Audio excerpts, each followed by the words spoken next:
Hello, sports fan, and welcome to the Packs for Breakfast. Well, 1991, kind of part of an all-star team.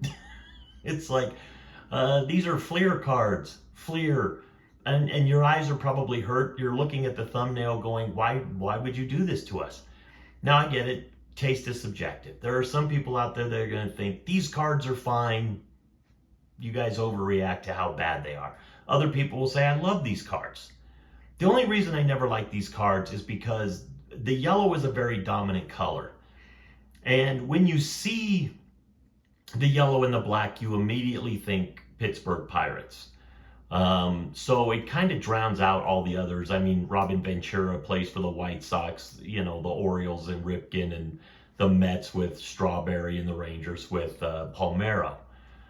So it just doesn't look right to border these teams in yellow. It was never a good choice in my opinion. Somebody else may think it's a great opinion, but it doesn't really represent the teams very well or the team colors. So that's my main complaint with it. Now, what we're going to do with this is, like, every Sunday morning, Chris and I open up a bunch of packs of cards at 6 a.m. Mountain Time, 8 a.m. Eastern Time. On YouTube, we open up tons of packs of cards, and we came up with these ones, plus some cards you'll be seeing later. Those are the 1990 Fleers, much easier on the eyes, but very boring also, but much easier on the eyes. But not their 90 and 91, they didn't have great designs for these cards. But so what we're going to do here is we're going to talk about the year these cards were based off of, which was the 1990 season. Now, in 1990, the Cincinnati Reds won the World Series. There are no Cincinnati Reds up there, but they were the ones that won the World Series. So what we're going to do is we're going to mention the stats that they had in 1990, and then we're going to talk about the totals that they had up until that point. And we're not really going to talk that long about it, of course, because there's just not much more you can say. But we'll start with Robin Ventura. Robin Ventura had only been playing in the league for like 2 years.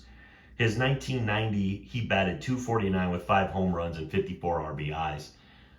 Not bad. I mean, it's basically a start to his career. He played a little bit in the 1989 season, but not much, because his career totals are .243 with 5 home runs and 61 RBIs. So he added, 7 RBIs from his previous season, but he also did not bat very well. I think he batted like 171. So he did not bat very well, but he didn't play very many games. 1990, it's not a bad effort at .243 with 5 home runs. I mean, he's not a big fly guy to begin with. I mean, he's not a real guy with a lot of pop in his bat.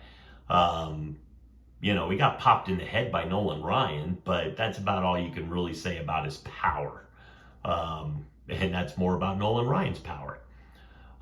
So Cal Ripken Jr., he'll be our starting shortstop. Cal Ripken Jr. in 1990 had a .250 batting average, 21 home runs, 84 RBIs. His totals to that point was .274, so the .250 was a little bit under what he normally would have batted.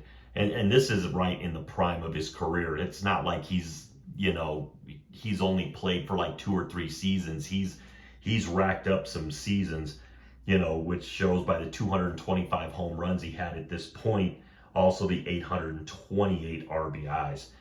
So he was definitely well on his way to his Hall of Fame career, deservedly so. It'd be interesting to see how many games he had played in a row up until that point. I wonder if that's on the back of the card, how many times he played 162 games. Well, it's kind of weird because it's like he's got 162, 162, 161, 162, 162, 161, 162, 161. I don't remember too many MLB seasons where they only played 161 games. So it's really kind of weird what the record entails and how they got to that point of that, that streak. Because it looks like there's a lot of seasons where he plays 161, which would mean he missed a game somewhere. So I don't know if maybe he pinch hit in those games, or I can't remember, maybe it was a starting streak that he had, but if he pinch hit and he walked, then technically he doesn't have an at bat, but he did make an appearance. So that would be interesting to find out. If somebody knows the answer to that, put it in the comments below. I'd like to know myself. Now we have Darryl Strawberry's 1990 season was pretty dang good. He was still playing with the Mets, 277 career average, or 277 average of that season, 37 home runs with 108 RBIs. He was definitely the guy out of these four that had the best offensive season in 1990. His totals up to that point, he had 252 home runs, 733 RBIs, and was batting 263 up until that point. He was 4 years removed from the World Series with the Mets.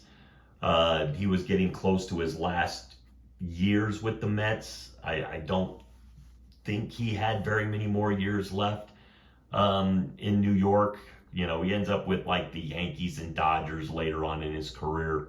Of course, does have some off the field issues. And now we're going to go into Rafi. Rafi had not played for very long either at this point.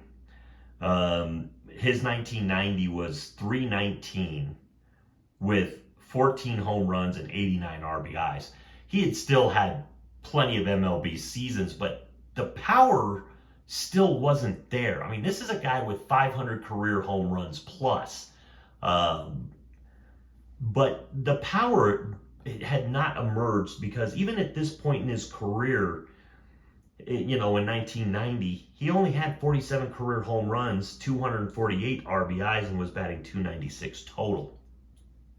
So when these cards came out and you're a kid and you open them up, that's a pretty good set of guys to get. Because your first baseman, your shortstop are both, actually it's your outfielder and your shortstop that are really good. Ventura, you're still going, I don't know about Ventura. He was, unless you're a White Sox fan, you probably didn't really know about Robin Ventura in 1991. And Rafael Palmeiro was probably, floating through the league. I think this was his second season with the Rangers. He had played with the Cubs. He hadn't proven to be a real big bat, but in 1990, he was batting almost 320. So, you would have been excited to get the Ripken, and you would have been excited to get the Strawberry. If you're a fan of the Rangers or the White Sox, you might have been excited to get Ventura and Palmeiro. But that's the thing that we have. We can look back and say they had some amazing careers. Of course, Palmeiro does also have his small issue with performance enhancing, substances. And Robin Ventura has a headache at one point in his career, thanks to Nolan Ryan. The only guy on there that was pretty much free of any controversy at any time was Cal Ripken Jr. And that's All-Star for now.